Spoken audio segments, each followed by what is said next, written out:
আপনারা থানায় আসেন, টানা হাসরা করেন না, টানা হাসরা করেন না রে ভাই, টানা হাসরা করলে বিষয়টা খারাপ দেখায়। কক্সবাজার শহরে পুলিশকে ঘেরাও করে আটক স্বেচ্ছাসেবক লীগ নেতাকে ছিনিয়ে নেওয়ার অভিযোগ উঠেছে বিএনপি নেতাকর্মীদের বিরুদ্ধে। রবিবার সন্ধ্যা 5:45টার দিকে পৌরসভার 11 নম্বর ওয়ার্ডের কবিতা চত্বর সড়কে এই ঘটনা ঘটে। আটক ওই স্বেচ্ছাসেবক লীগ নেতার নাম আব্দুল মান্নান।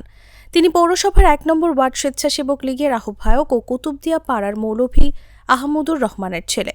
ওই ওয়ার্ডের সাবেক কাউন্সিলর ও মান্নানের বড় ভাই আক্তার কামাল আজাদের নেতৃত্বে এই ঘটনা ঘটে বলে জানা গেছে।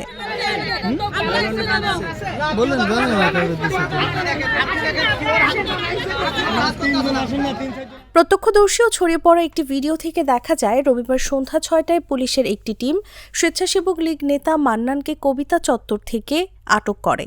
পরে তাকে নিয়ে থানায় নেওয়ার পথে 1 নম্বর ওয়ার্ড বিএনপি সাধারণ সম্পাদক নুরুদ্দিন, বিএনপি নেতা মুন্না, 1 নম্বর ওয়ার্ড আওয়ামী লীগ নেতা নুরুল আলম নুরু, 1 নম্বর ওয়ার্ড আওয়ামী লীগ নেতা ইলিয়াস মানিক, কৃষক লীগ ও স্বেচ্ছাসেবক লীগ নেতা মোহাম্মদ তারেক, ইয়ার মোহাম্মদ গুরামিয়া, আওয়ামী লীগ নেত্রী রুজিনার সহযোগী রায়হান ও কামাল বহাদ্দার সহ 20 থেকে 30 জন পুলিশকে ঘেরাও করে। তারা মান্নানকে ছিনিয়ে নেওয়ার চেষ্টা করে।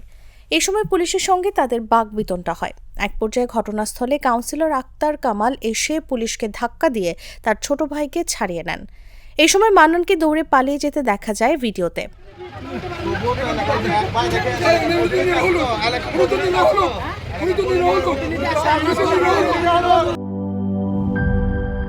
সানবিট সব দিবে সামাল।